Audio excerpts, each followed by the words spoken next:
Hey everyone, in this conversation I'm going to be talking to Brian Skinner, who is a physicist at Ohio State University. We're mostly going to be talking about his personal journey through academia, as well as the structures of science more broadly. Enjoy!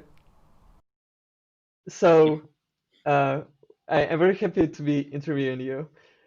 And yeah, Yeah, thanks for the I've invitation. I've been reading your blog for many years, and it's it's an interesting experience to talk to someone who you've been reading for many years. Uh, Yeah, that's true. I don't think I've had that experience yet. Talking to someone in person whose blog I've read for a long time, that would be funny.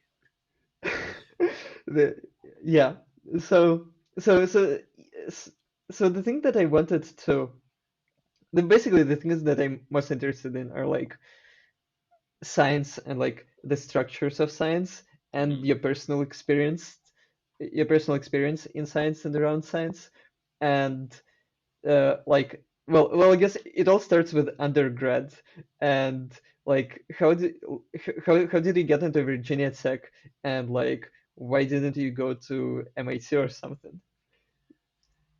Yeah, so I guess the general story is that I had sort of a okay. So on the one hand, the short answer is I didn't get into MIT, um, but the bigger story, I guess, is that I had a sort of a poor understanding of how college works, how college admissions worked. My parents had both gone to college, but they were the first people in their family lineage who went, and they both went to they both went to the same college, and so something wasn't especially difficult to get into, and they were sort of saying, "Oh yeah, you can go where we went. That was a good place." Um, and the every I mostly went to public high schools in the United States, and every public high school in the United States has the roles of called guidance counselors that are supposed to help you choose your classes and apply to college and that sort of thing. And at the time, the universal advice that you would get from a guidance counselor is that you should apply to three colleges. You should apply to a mid-level school that's like you'll probably get into, a safety school that you'll definitely get into, and a dream school that you dream about going to. So I said, okay, that sounds good. So for me, mid-tier school was like the state college. That sounds good. My safety school was like a worse state college in a different state, and my dream school was MIT. So uh, I got the letters back. I was rejected from MIT, and said, okay, state college it is. Like that's the short version of it. The sort of larger context, I guess, is that I spent a lot of high school being just really uncertain of how good I was, like as a thinker. That sounds really vague, but like you have this vague sense that there are smart people and people fall on a spectrum of intelligence, and I had no idea where I was. Like what I knew was that my classes were always pretty easy for me, and that I was like consistently at the top in say math and physics and that sort of thing. But I just had no idea whether I am like someone of exceptional intelligence or I'm just average and I happen to be a hard worker with good supportive parents or whatever. Like so really, like the time I apply for college, I sort of want to know, like, oh, am I an MIT caliber person or am I like a middle kind of person? And so when the applications came back and I was rejected from MIT, I'm like, okay, I'm not an MIT kind of person. I'm like a middle person, so that's okay. Um, and it's kind of it feels really ridiculous in hindsight, but that's sort of how my thinking was at the time, and no one corrected me. no, no one felt the need to point out that these processes are very random, and you shouldn't view them as like a decision about how smart you are. but, Right. but what do you know? I don't know.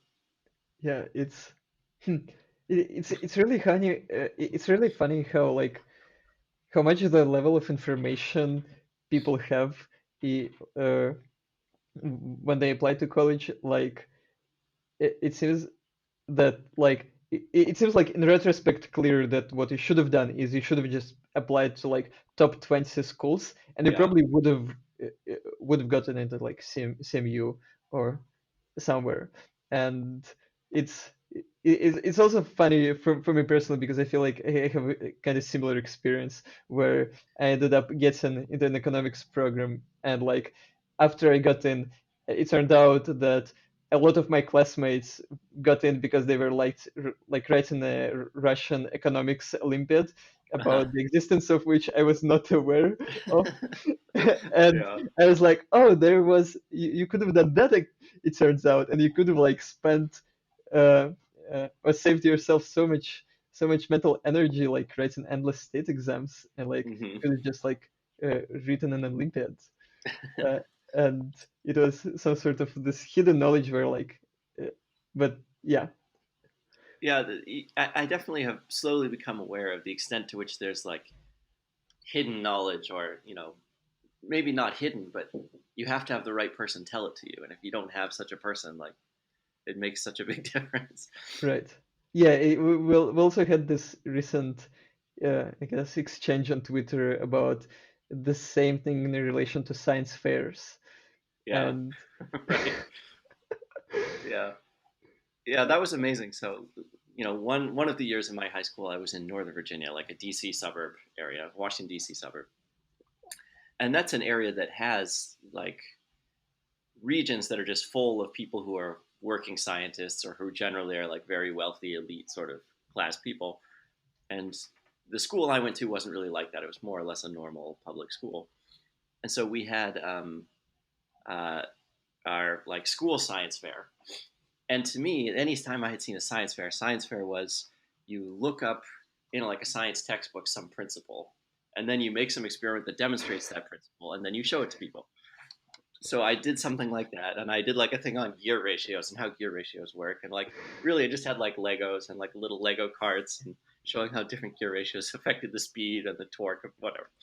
Um, and so I did pretty well in my school science fair. So I got to go to the regional science fair with all the schools in the region, and I get there, and then there are all these like children of scientists doing things like, we used a scanning tunneling microscope to examine the following substrate under the hypothesis of whatever. I'm like, what is this? And I really thought that they were like kids doing real science, that they just somehow had the ability, were so far ahead of right, me, yeah, that they could make scientific hypotheses and use real scientific tools. And I just felt like, oh wow, I am so far outclassed. And it didn't occur to me that they just have people saying, here's a good project and here's a machine you can use. I yeah, don't know. Yeah, it was a different world. yeah, yeah. I had a, I feel I had a very similar experience. So you mentioned that one of the things that I guess kind of held back you in high school was that you really weren't unsure of like just how good of a thinker you were. And to be perfectly honest, reading your blog, it feels like this dots never really left you. Sure, yeah. And, but but recently you had this tweet about you giving a presentation to students or Yeah, Society of Physics students. right, about and you mentioned to them how like the intelligence is not this like one vector on which you can just place yourself of Yeah. exactly how smart you are, but it's like a 27-dimensional space of different abilities. Yeah. So can you expand on that and like how you're thinking about your personal abilities and like abilities of other people evolved? And I don't know how this relates to achievement in physics or something. Yeah, so I think one of the most useful things that I very slowly figured out, I mean, it took me not just grad school, but also my postdoc time to slowly understand, is that intelligence is not just one thing. Like you sort of imagine, I don't know, when you're an undergrad physics student or something, you imagine like ranking people according to intelligence, and you have ridiculous student hallway conversations about, who was smart in Newton or Einstein or something, so stupid things like that. But the implicit idea is always that you can just rank people by intelligence, and you always wonder, like, where do I fall on this line of who's smarter? And somewhere on that line there should be a cutoff, and you have to be above the line to get to be a Right, physicist. yeah. And you're worried, am I above that line or not? um, and like, especially when you're a student who's trying to make it either as a physics major or a physics grad student, you just have this insecurity of like, maybe I'm not smart enough, and maybe people Right, will realize that I'm not smart enough. yeah. And one of the very useful realizations for me is that like intelligence is not one thing, it's many things. It's like, sure, it's the ability to do math, it's also the ability to visualize, it's the ability to be creative, it's the ability to like connect emotionally with your subject. and like everyone has those different traits to different degrees. So something that was really enlightening to me was to I think probably it finally came home when I got this postdoc position at MIT, really through just a sequence of good fortune. And then I was surrounded by people who were just excellent scientists. And sometimes they would do things that would just blow me away. I'd be like, I would never in my life be able to do the sort of thing that you just did intellectually. And then every now and then I would do something that they weren't able to do. And it was just shocking to me that, like, and then I started to understand that, oh, I am good in certain axes and weak in certain other axes. And that's okay. You just like find problems, you find ways of thinking that use the axes along which you are strong. And then you learn from other people who are strong in other directions, and like slowly coming to understand that there was a place for me in the scientific enterprise because I was kind of strong along some directions, and it's okay to be weak along other ones. That was super valuable.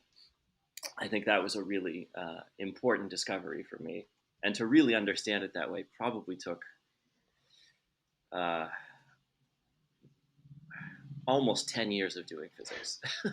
It was really slow coming to really feel like, oh yeah, I have real skills, and it's okay to be weak in some directions because I'm strong in others. Right. That was slow and hard earned wisdom.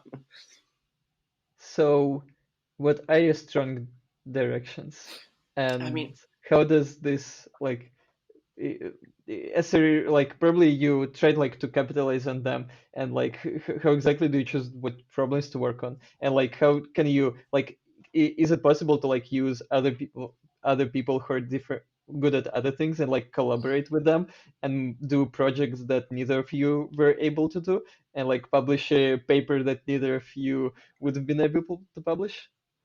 yeah. So that second one is always the dream, and you're always looking for that like perfect collaborator who's exactly complementary to your skills. And there have been times where like there was a project that yeah, there have been examples of projects where I just couldn't move it forward by myself. And then once I had the right collaborator, things started moving, and I was making real contributions. And my collaborator was making real contributions, and it sort of came together jointly. Um, uh, so those moments are sort of difficult to find, but you can find them.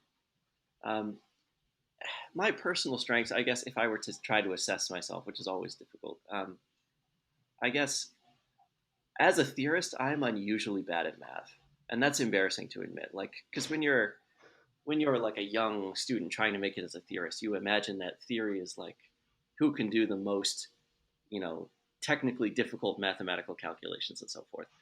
And at this point, relative to my peers, I'm an unusually poor calculator.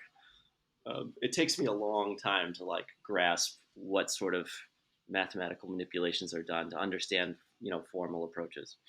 Um, but I have a certain kind of like mechanical thinking that I'm good at, of imagining a physics problem as like almost a series of mechanical objects pushing on each other and how that would go together.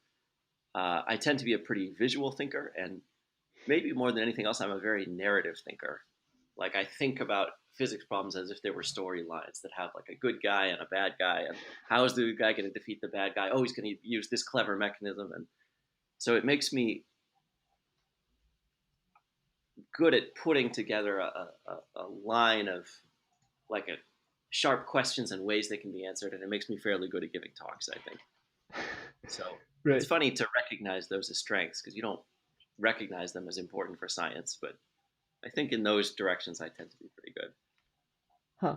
This is this is very funny because it sounds well it sounds a lot like my impression of well what Feynman was, is that he like wasn't that good at math, but he was like really good at visual thinking and like sitting around coming up with stuff. And I think uh, Freeman Dyson said that he like the way he became famous was like accidentally getting into the same place Feynman was at, and like hanging out with him and like realizing that nobody has any idea of what Feynman is thinking about, and then just translating Feynman's thoughts into math, and then everyone was totally blown away, and they were like both suddenly became much more famous than they were. Yeah, I remember reading Freeman Dyson talking about like a week-long car trip that he took with Feynman from like Princeton to Caltech or sort of, I can't remember. And during that car, during that car trip, Feynman was just telling him all his ideas, and he absorbed it that way. Obviously, look, I shouldn't be said in the same sentence with Feynman, but he's in a different class than me, and better at math than I am also.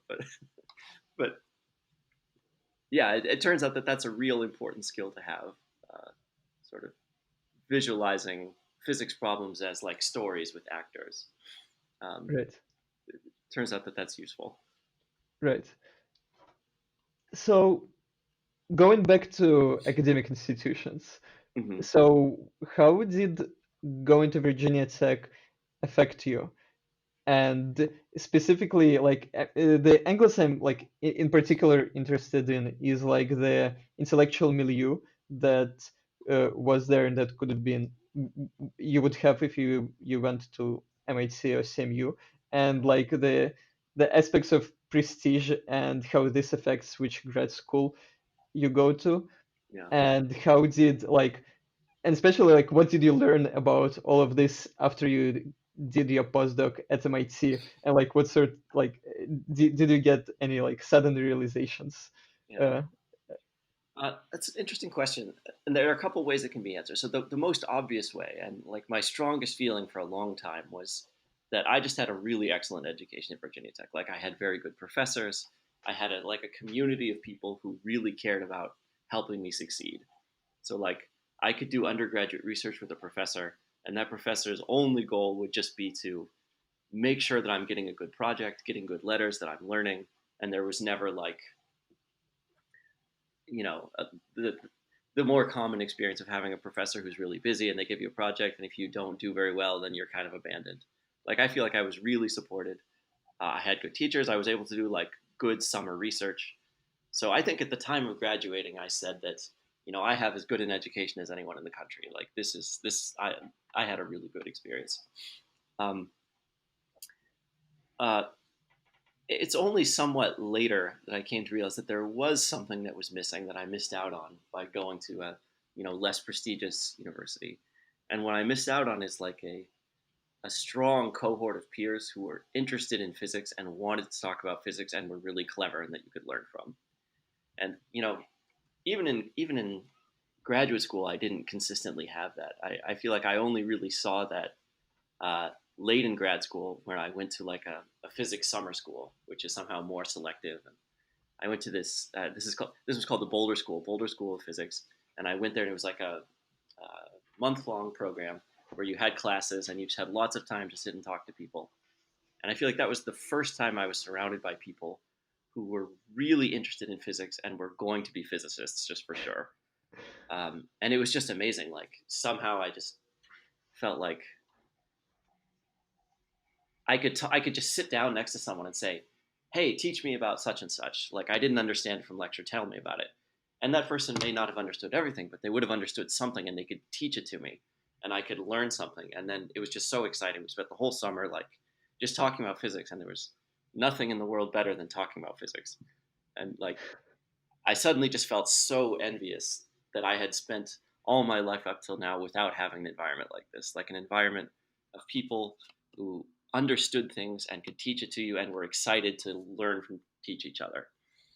And that's something I didn't really have as an undergrad or grad student, and I can imagine maybe exists in certain colleges and not others. So I very slowly came to understand that like the the quality of the community of students can matter a lot, and I had sort of ignored that completely as a factor. And so that's something that at Virginia Tech I didn't have as much of as some of my peers now describe having it during their college at MIT or Harvard or wherever. right. Um, uh, Now, there's one thing I should mention, which is, but by the time I got to my postdoc at MIT, I had my advisor who at one point said, "Hey, I'm teaching this like special topics course for undergrads, and they're giving their final projects. You should sit on this course. I bet it'll be fun." So I say, "Okay." And when the day comes, I sit in the back, and undergrads come up and present their projects they've been working on for like the last few weeks, and they were just so advanced. It was unbelievable. I remember this guy, and he was like 17 or something. He was an undergrad, maybe 17 years old. And he gets up and talks about this project, and it's some like mathematical physics thing that I hadn't even learned yet. And I remember thinking like, this is like overpowering. This is too much. And if I had been an 18, 19-year-old coming to MIT after having taken 1 year of physics in high school, I would have just been completely intimidated. And I would have decided, oh, okay, I understand now. These are the kind of people who get to be physicists, and I should just go be, something else, some programmer or something. And I don't mean to denigrate programming, but I'm just saying like I would have felt in that moment that like, oh, Right. these are the kind of people who get to be physicists and not me. That's okay. And so in Right. a sense, I'm lucky that I didn't get into MIT because it probably would have derailed me completely. I would have felt like, because there are like very smart people, and then there are people who have just been given much more advantages than I have. People with scientist parents, people who started taking physics early, Right. um, and sprinkled among all of those are a few like actual child prodigies.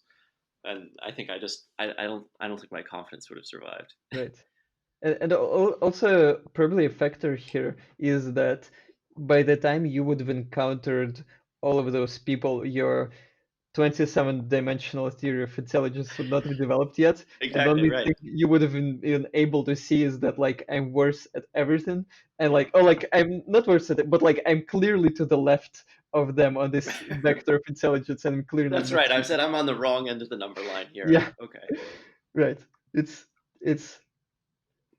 yeah, yeah. I mean, it's kind of funny how I feel like also from reading your blog, and you mentioned how like you experience like in grad school of reading papers or like just trying to read more archive papers, or like always feeling overwhelmed and like having no idea what is going on, Yeah. and like it feels like the single like, most overpowering emotion of like doing physics for you has this been like the feeling of intellectual inadequacy, and like occasional understanding, oh, I'm actually really good at this one thing at which all of these like calculators are not very good at, and like this is the my star that is shining, that allows me to do all of this like really cool stuff that other people are not able to do. Yeah, I mean, as a physics student, it's just so easy to be overwhelmed by like the ocean of things that you don't know and are supposed to know. It's just so huge. This feeling like even now that every night 100 papers get posted on the archive, presumably in my field, and I read through them, and half of them I can't even understand what the abstract is about. And you know, as you get older, you come to understand like, okay, that's normal.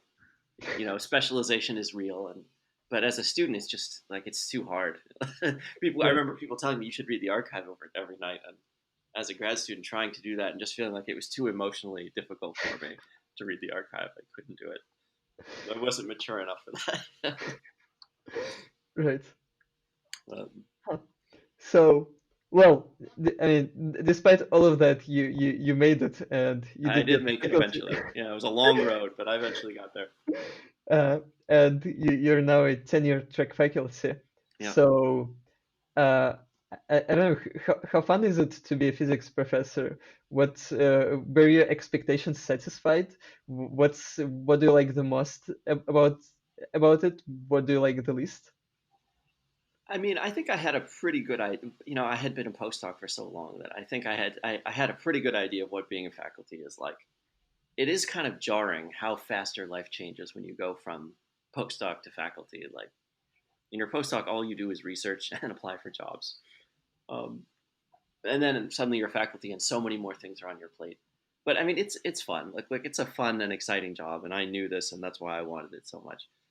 Uh, the most surprising thing to me, I guess, is how much I'm aware of some internal state of mind that has changed.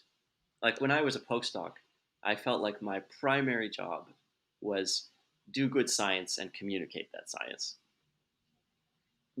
Now I feel like my primary job is to produce good scientists. And it's remarkable how fast I felt that flip in my head.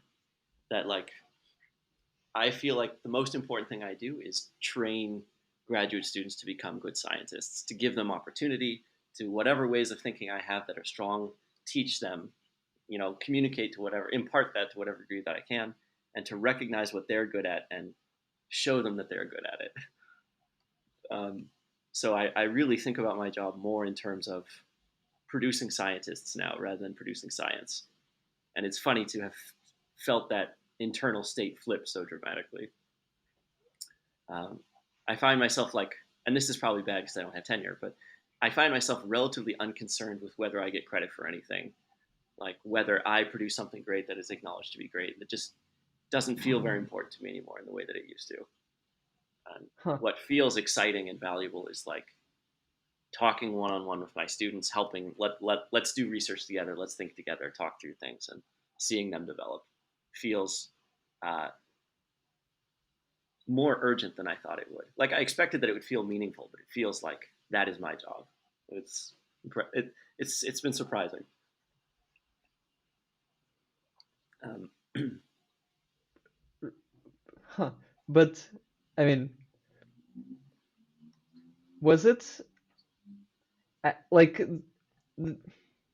it's interesting because like you as a grad student and as a postdoc, you're never trained to like hire people and to train people and to manage people. All you do yeah, is like try to produce as many good yeah. papers as possible. And like, was like, is this like even a job that like, is this as fun of a job for you as you thought it would be? And like, do you still have the time to produce science and to think about physics? Or like the thing that I'm kind of also wondering about is like, imagine that you did not get a faculty job and you did have to, I don't know, drop out of academia, become a software engineer at Google. And could like, would it be possible to like spend 30 hours a week working, resting, and vesting, and spend the rest of the time actually just doing physics? Or, or would that not work? Sorry. So your question is, could I like have a day job and do physics on the side? And like, but also like, which way would you, if yes, which way would you produce more physics yourself? Oh, I mean, okay. So clearly, look, I produce more physics as a professor than I produce as than I would produce if it were like a hobby. Um, uh, I think that's clear. Unless maybe a person with a very different temperament than mine would be that way. But my job, even when it takes time away from me, is still energizing somehow. Like a lot of what I do is I meet with students and I talk about their projects, and I like spit out ideas at a kind of high level, like, oh, you could try this approach, you could try this approach. Maybe we're thinking about the problem the wrong way, and we could think about it like this instead. And then you say, oh, sorry, I have another meeting, and you run off. And like that, on the one hand, that's very frustrating. Like when you have an idea that might be fruitful, what you want to do is to sit down and start pursuing it, like test it out, think about it, pace around in circles in your apartment and stare at the sky, write things on the whiteboard. And it's frustrating to not have the time to do that. But nonetheless, like uh, having those conversations about physics are very energizing. And like now the student goes off and does them instead of you, and maybe the student does it more slowly than you, but like the work still gets done, and you're still contributing. Um, and in a sense, it's more fun, or at least it's less tiring. Uh, but yeah, I mean, what you miss is that feeling of really pushing a problem through yourself, which can be really gratifying. But playing that role of someone who like swoops in and spits out ideas and swoops out again, it's kind of fun. I don't know. Actually, when I was an undergrad, I took one semester off to work like an engineering job, like in the engineering internship. I worked at GE, the GE aircraft engineering plant in Cincinnati, Ohio. And I had this idea that like, okay, the day is 24 hours long. You sleep for 8, you work for 8. That means I get 8 hours to like do whatever I want, and I'm going to do all these cool physics projects. I'm going to learn all this stuff. And the truth is, I didn't do anything. I came home from work and sat on the couch and watched television. Um, and the reason is that somehow it was just very draining to work at a job that like I wasn't excited about. To have 8 hours of my time taken from me and forced to do something that I didn't like. It was just very emotionally draining, and I didn't have that intellectually stimulating time that I thought I was going to because I was just tired. Right. And my job, for all the time it takes from me, it doesn't take my enthusiasm. So Right.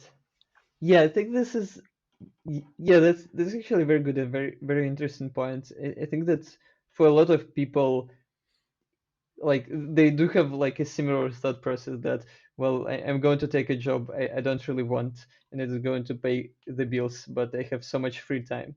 Yeah, But in the end, it turns out that like having a job you don't like just like is really depressing, and really drains you above what it like should the yeah, level it should drain you. And and like I don't know, for me especially, like it feels whenever like I do work I'm not really excited about, I just like this visceral sense of those hours of my life taken away from me really yeah, does poison much more than yeah, yeah, just like the numbers it took, the hours it took. yeah, yeah. I think you're right. I Yeah. just remember like I had this room in my little rented apartment, and it had a desk with all these physics books and all these things I was going to work on, and they would just sit there collecting dust. And every time I looked at them, I'd feel depressed and like less able to work. Right. Actually, so Venkat Rao has this amazing comment about how the way to be productive, the like secret to great productivity, is to have work that you're supposed to be doing, and then have something else that is luring you away from the work you're supposed to be doing. So you sneak away from the work you're supposed to be doing to do something else, and you'll be fantastically productive on that other thing. So one should always have work you're supposed to be doing and something that's like enticing that you can't stop thinking about. That's not the work you're supposed to be doing, Right. and you will always be productive on the work you're not supposed to be doing. Yeah, I That mean, has held very true for me. well, with the only caveat being, I guess that you should be really sure that your main work will not come and bite you in the ass Yeah, when you end up not doing it, yeah, I which guess that's true. Yeah, which does happen quite yeah, often. that does happen. Yeah. Also, this reminds me of a friend of mine who like was planning to leave a job for like a long time, and it was making him really depressed, but he like couldn't leave because every quarter he has like a new batch of stock, a new batch of equity from his tech company, and it's a when he eventually found the force in himself to leave, he just like stopped being depressed overnight, and his like health problems disappeared overnight, and he just found himself really happy. And it was so surprising for him because he felt like that for some reason he's not able to do his best work, and he's like really not quite sure why. And then it just like became so painfully obvious that like the Yeah. yeah. So another thing that I guess related to you becoming a physics professor that I'm really curious about is physics crackpots. And my impression is that every physics professor at any university, however prestigious, gets dozens, if not hundreds, of emails from crackpots all over the world every day. And it has Hundreds is this. a bit too much. They're a little more rare than that, but they happen. Yeah. So I don't know what's the experience with that, and also I don't know, do you have any fun stories about crackpots emailing you?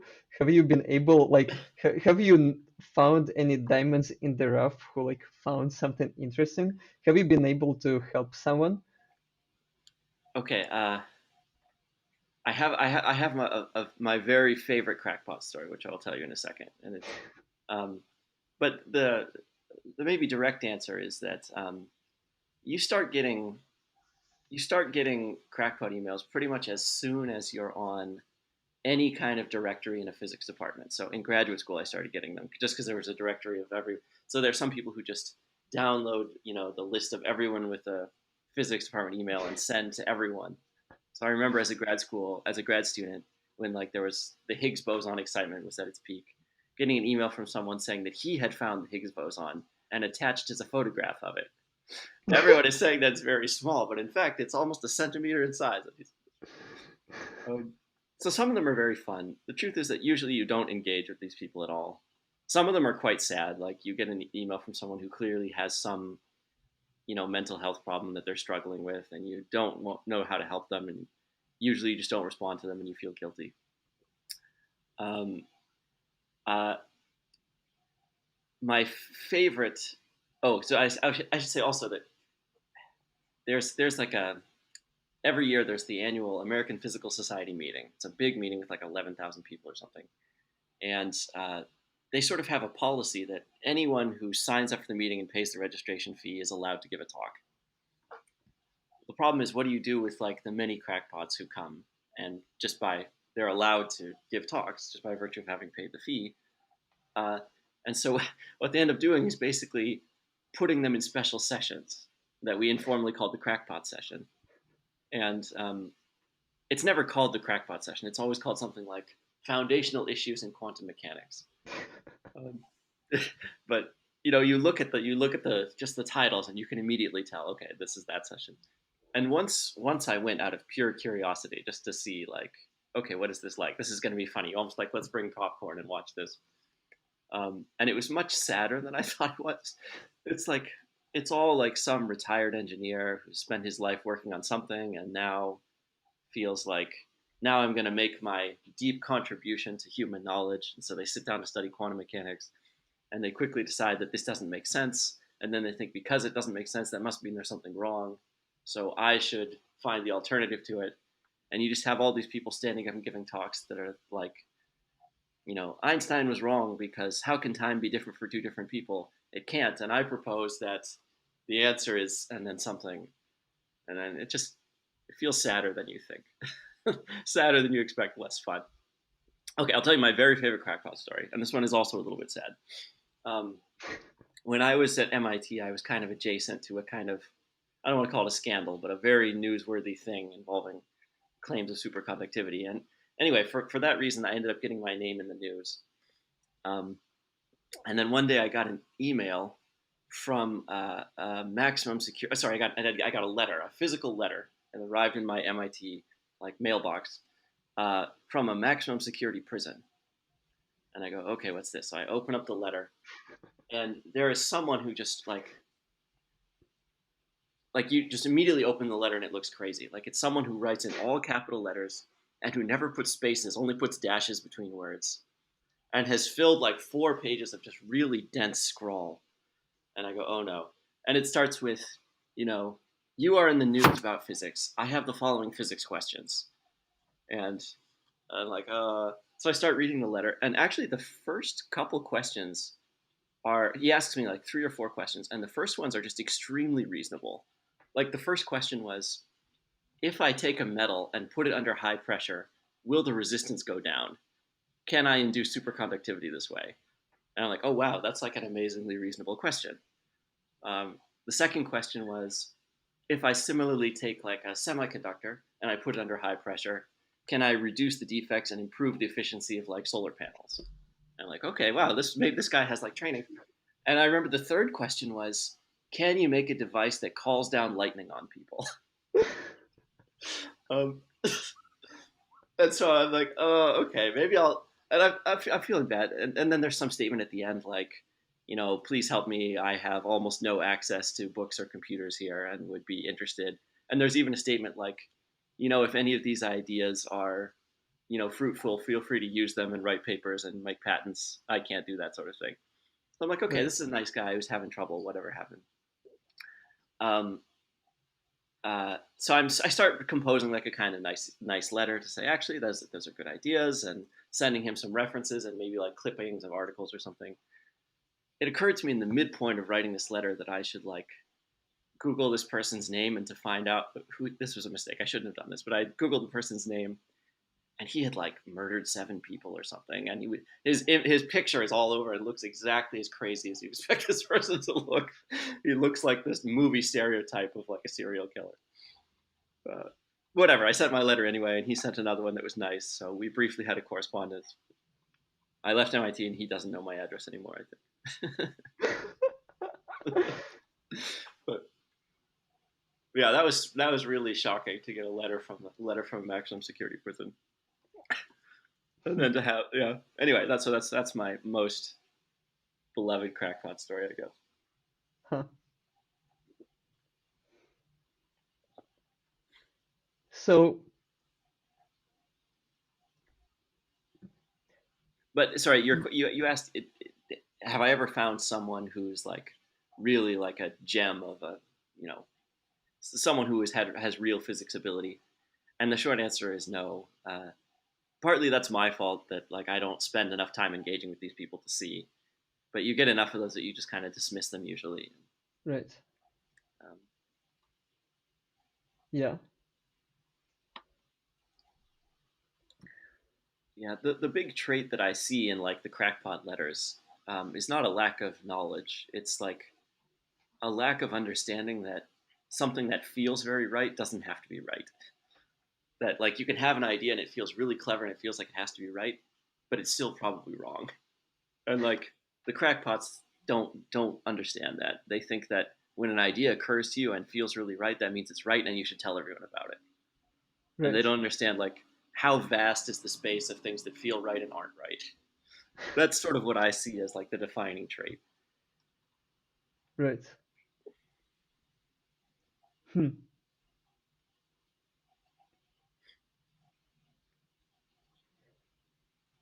Yeah. It feels like it's it is a little bit sad because it feels like it you I don't know, it feels like given the circumstances, like having not failed so much with my math homework, math assignments in college, and like having not had this like this exact realization happen to me where I was so confident that the Mm-hmm. professor was totally wrong and I was totally right, and Mm-hmm. that the statement of the problem didn't make sense, and the professor is stupid, and like having this happen to me like year over year finally made me realize, oh, it's probably no, it's probably me who's wrong. It's probably the professor is fine. I probably just think harder about this Mm-hmm.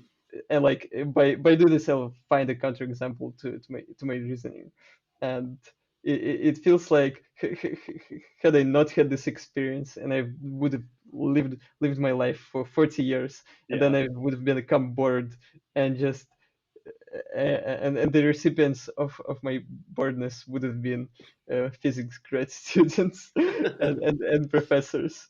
Uh, yeah, Yeah. There's something there's something about the physics undergraduate education as the way it is normally in the US that some people hate and I find really satisfying, which is that they teach you some perspective, some theory, and then the next year they tell you why it's all wrong. And then they teach you a different theory, and then they say, okay, well, that's all wrong for the following reason. And I found that actually very exciting. Like this idea that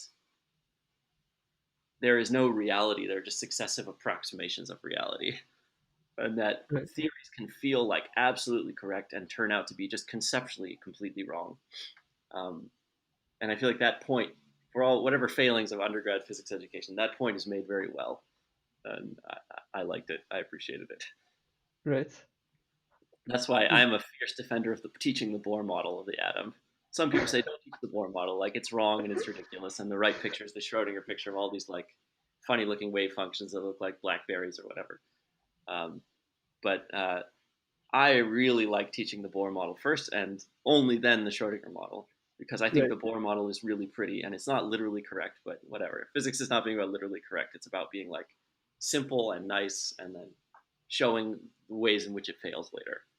Right. And it's also I guess one of the I feel like one of the concerns people have, and I guess I also have, is that science is often taught like directly like as the like sort of knowledge that we have and Yeah, without the like process of gaining knowledge, right. and so your perspective is that like this physics is sort of like taught historically, right?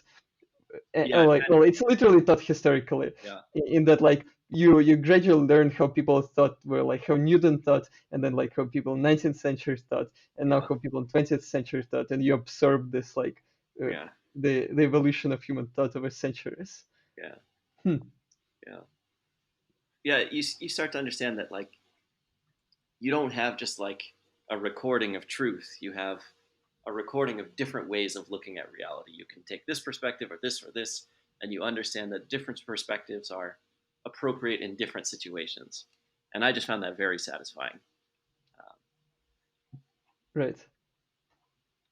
So I guess related to the crackpot question, but one of the things that I keep thinking about is like how like I guess the place of neuroatypical people in society and like people with autism, people with OCD or ADHD, and how like are there a lot of neurotypical people in physics academia? Are there a lot of grad students? Are there a lot of professors? What happens to them? Are they able to be successful in academia? If like of course all of this conditional on them actually like being good at physics. Yeah. Um, this is a tricky question for me to answer because all I have is my anecdotal observations, which have many biases in many directions, and so I want to stress a low level of confidence in what I'm about to say. Mhm. Um, but my anecdotal observation is that, say, in physics undergraduate degrees, there's a reasonably prominent overrepresentation of sort of atypical people, and it's hard to tell, like, does this person have like Asperger's, or are they just, someone who was homeschooled and is socially awkward because they weren't socialized in the way the rest of us were. But those people are relatively they're pretty prominently overrepresented among, say, physics undergraduates. Um, but then at every level higher that you go, they are less overrepresented. That's been my experience. So, I would say that they are filtered out at a higher rate at every step. And I guess that's natural because, an embarrassing realization that I had is that whether people like you matters enormously for whether you get a job. And probably less so in physics than in, business world or something, but it matters a lot. Like, for someone to hire you, they need to like you, Right. or else they're going to say, no, no, no, that person's probably a great physicist, but I don't want them as my colleague. Um, so it's probably true that by the time you like, it's certainly true that controlling for a degree of physics ability, like, better social skill is better. Like, it really helps you. So there are some people who are just amazingly successful in their careers, and you start to feel like their primary success is some social ability. Like, their primary strength is the ability to, like, give talks convincingly, to be likable, to collaborate with lots of people.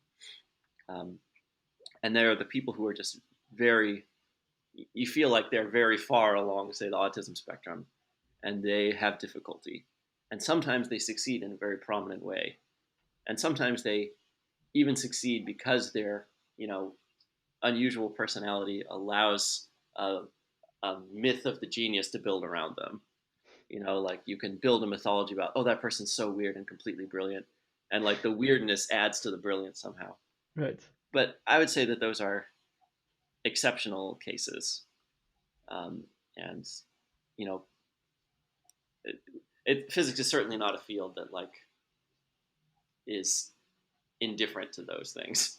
Like, they will hinder you here as anywhere else, as far as I can tell.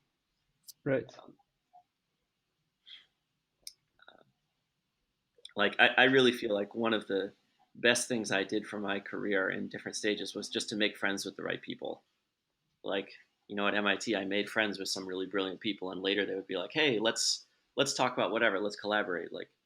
Like literally, my most successful paper from the last decade probably came because a friend just invited me socially to visit him, and then we went out to dinner. And at dinner, he was telling me about the thing that he was working on, and then he got really excited, and so he said, "Hey, we should work on this," and we did. And, like, it was just purely social in nature. And Right. if you're difficult to socialize with, then those opportunities won't fall on you. Right.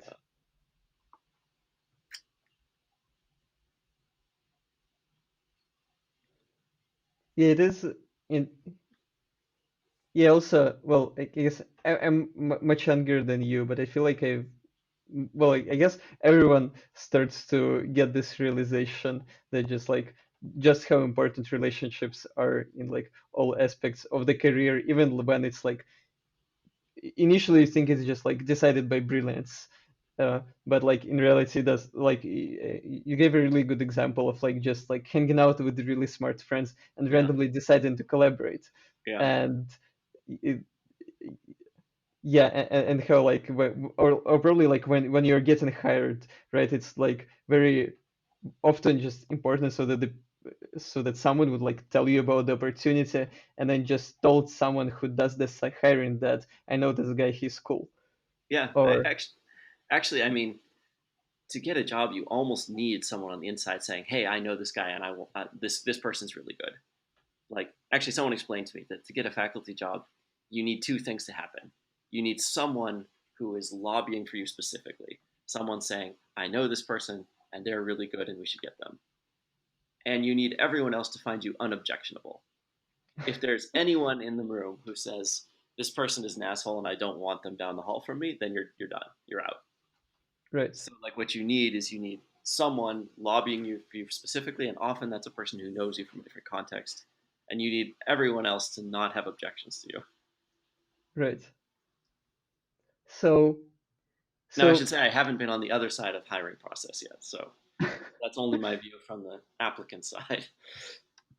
right. So who, I mean, you hang out on Twitter a lot, and Unfortunately. but well, I mean, like John Preskill replies to tweets, so Yeah, I that's bet this is good for your career.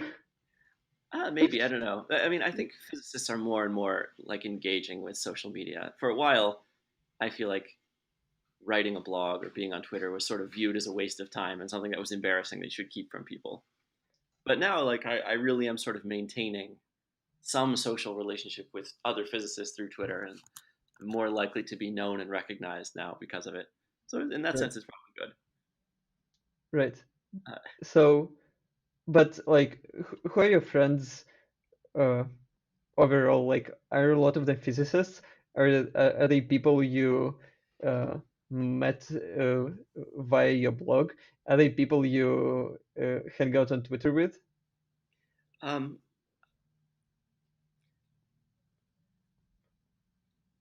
uh, I would say there are maybe different categories of friends. First of all, there are the friends that I have like from high school and from college.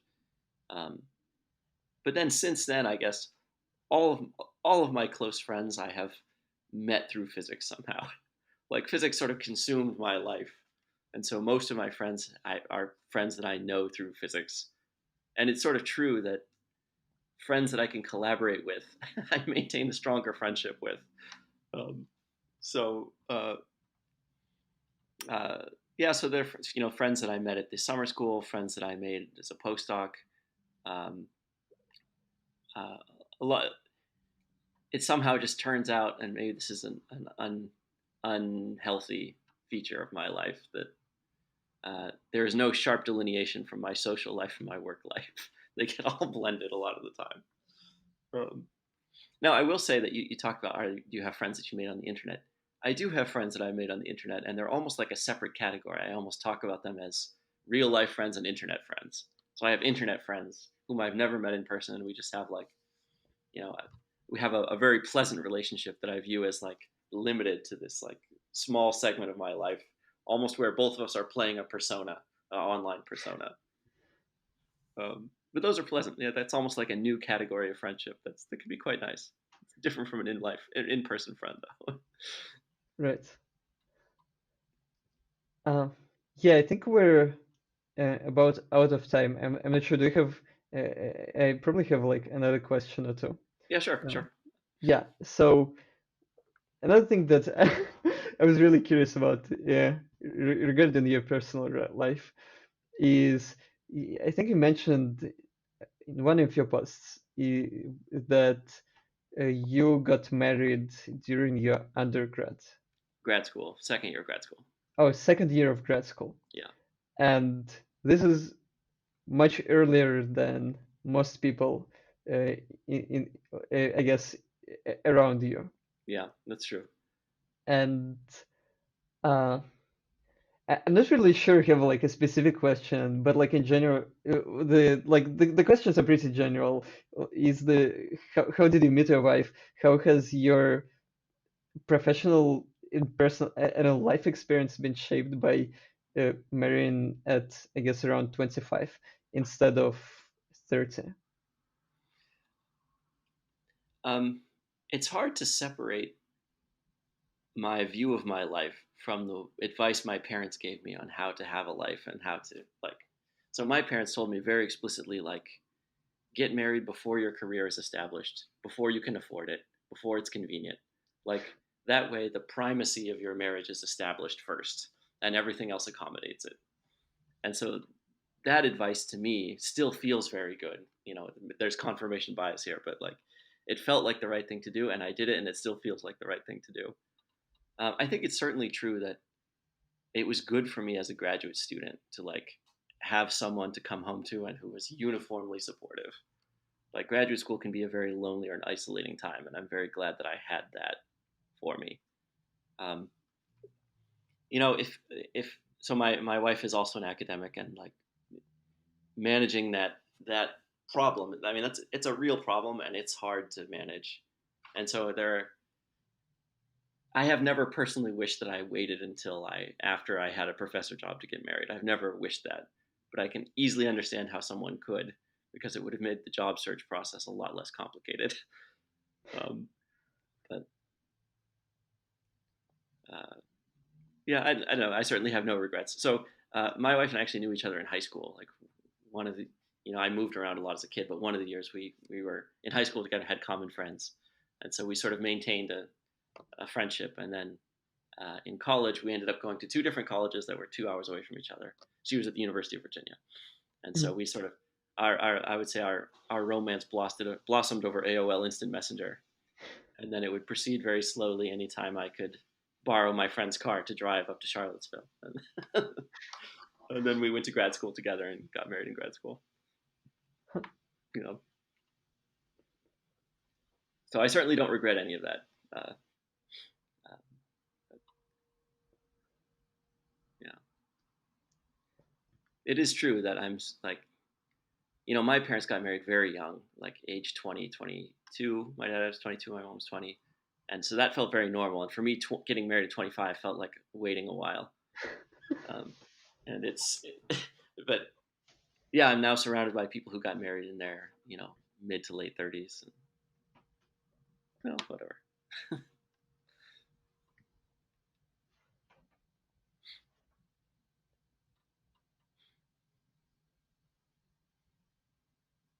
Right. How does uh, I don't know, how does being an academic, like family to academic, interacts with having children? Or, Um, that's a tricky question, I guess. It's particularly tricky because my wife is not just an academic; she's an academic doctor, and like doctors have pressures on them that make having children especially difficult.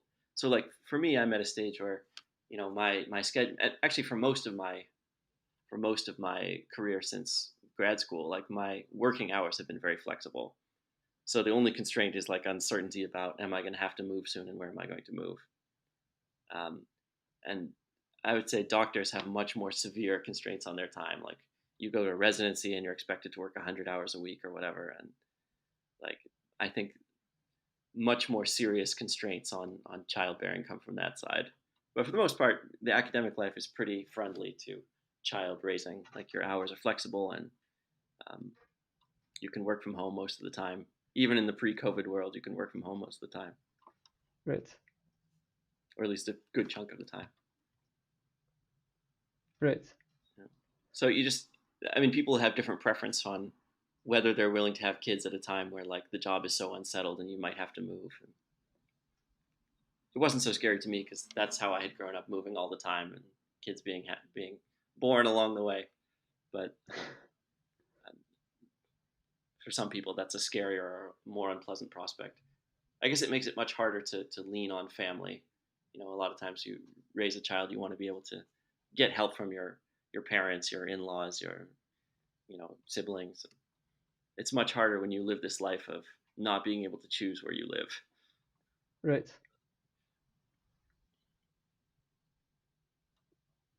Yeah. So yeah, I asked you everything I was interested in. Okay. Uh, uh, uh, I'm not sure. Do you have any like fun stories, or do you think I should have asked you any of the questions that I did not end up asking? um, no, I mean, I think you got you got plenty of talk out of me.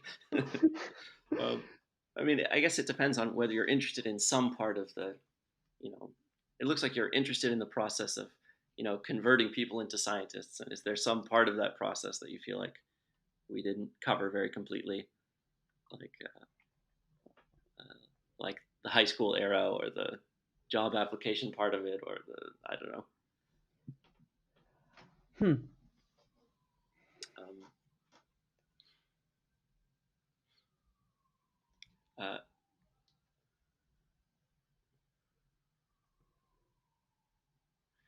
I guess one story I can just tell you, just going back to high school.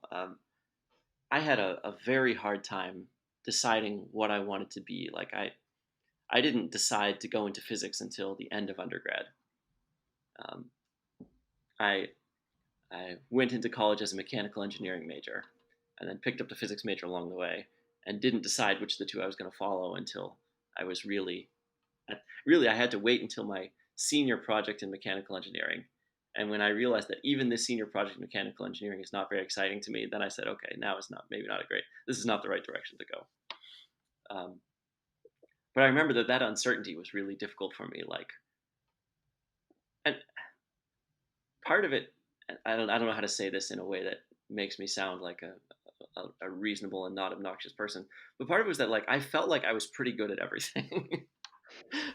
Like when I was in high school, like I just did well in all my classes and was sort of uniformly praised for everything, for like English and for languages and for science and for math. And so I felt like, oh, I could do anything, and which one do I want to do? And there was no one telling me like, no, you're especially good at this or whatever. um, so I remember just really like agonizing over what do I want to do. And going to undergrad, I tried to do everything simultaneously. I tried to take like all the humanities and the literature courses and the engineering courses and the physics courses and the math courses, and I sort of couldn't decide what I wanted to do. Um, and I remember having in high school, like where I'm getting acceptances from colleges and wondering what I'm going to do. And my dad is a very like practical sort of person. He's like, okay, well, let's figure out what you want to do. And I say, well, I don't know what I want to major in. And he says, that's okay. You can figure out what you want to major in if you just know what career you want to have. So what career do you want to have? And I'm like, okay, that's an even harder question. Um, and I just remember that he kept like backing up to bigger and bigger questions. Like, okay, well, if you don't know what major you want, oh yeah, there was what college do you want to go to? I don't know. Well, what major do you want to have? Well, I don't know that either. Well, what career do you want to have? I'm like, Dad, you're going from easier questions to harder ones. Like, so I somehow I don't know how to make that process easier. The process of helping students understand like what they're good at and what they really enjoy, because the school system is so designed to like just reward you for grades, and rather than teach you what it is that you love and what you're good at. So that was very hard for me. It took me a really long time to understand what do I want to do. And I guess everyone is like that to some degree. Right. Yeah, it is. It is really quite scary, and yeah, just how little an understanding people at the end of high school have Yeah. regarding what they want to do. Yeah. And Yeah. Yeah, so I remember learning from like German friends or something that like at age 11 or 12 in Germany, you take some placement exam that places you in one track or the other. And for me, that sounding like a nightmare. Like the earlier you having to decide what you're going to do in life, the more scary it was for me. One of the things I in this talk to the Society of Physics students that I mentioned, one of the things I had told them is that like part of your job as an undergrad is to find out what you don't like. So like try lots of things, try working for different people, have different summer internships, and learn from those what it is that you don't like. So as an undergrad, I tried lots of different things. I worked at an engineering company, and I tried working on robots, and I did worked as in an experimental neutrino lab, and I worked in a soft matter lab. And I worked in a quantum computing lab, and that sort of slowly taught me, okay, I don't want to do that, I don't want to do that, don't want to do that, and it allowed me to feel some comfort in what I finally ended up doing. Right. Of course, even in grad school, there was randomness. There was a lot of randomness, but Right. Yeah, it was a very similar story for me, I feel like, which was like eventually, yeah, I just like kept, yeah, I had no idea what well, I feel like at every point I had a very good idea of what I wanted to do, and I just like spent 6 months to a year trying to do that and realizing that no, that's actually not the thing that I want to do, and just trying it over and over. yeah.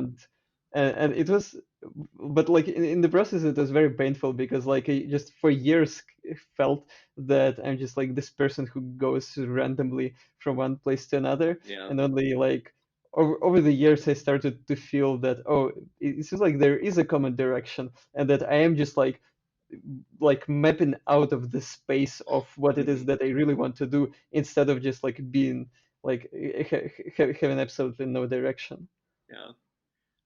Sometimes I think that the reason that I so desperately wanted to be an academic and was really like willing to put up with a lot of crap to get that job is because of this idea that no one can tell me what I have to think about. Like at any given moment, I can decide that I really want to study X and work on X, and I can just do it. Like I don't even have a lab. I can change directions as much as I want. And I think that at some level, I just got addicted to feeling like I had to have that freedom to think about whatever I want. And actually, I still produce weird papers all the time. Like it's almost become important to my identity that I occasionally produce weird papers just to have that feeling of freedom. Like when I was a postdoc and I was just being like hammered by terrible job interview experiences all the time. At some point I was like, someone needs to make like a proper theory of how this process works, of how like bias at one stage compounds to another stage. And so I want to sit down and make a theory about this. And I'm thinking, no, you can't afford to do that right now. Like when people look at your application, they need to see good physics papers as your most recent ones and not some random bullshit that you did. So, but the minute I got my job, like it all just came pouring out of me, and I sat down and said, "Now I'm doing this. I am making this theory." So I did. I made that theory, and it was fun, and I got it out of my system. And it's just a matter of time before another such thing piles up, and I can't contain it anymore, and it comes out. And so, yeah, that freedom I feel like is that freedom to be a dilettante all the time. I feel like is important to my enjoyment of life. Right. Uh, yeah. So I think I think it's time for us to probably stop talking. Okay, all right. Well, thanks. This was fun. Thank you. But yes, well, thanks so much for having a call with me, Yeah, no, and not at all. It was fun. for letting me interview you. I feel like uh, yeah, I really enjoyed it, Yeah, no, and thank you. I think that I really like this project that you have going of figuring out how this process of building up a scientific enterprise works and doesn't work, and I'm interested to see your next report. yeah.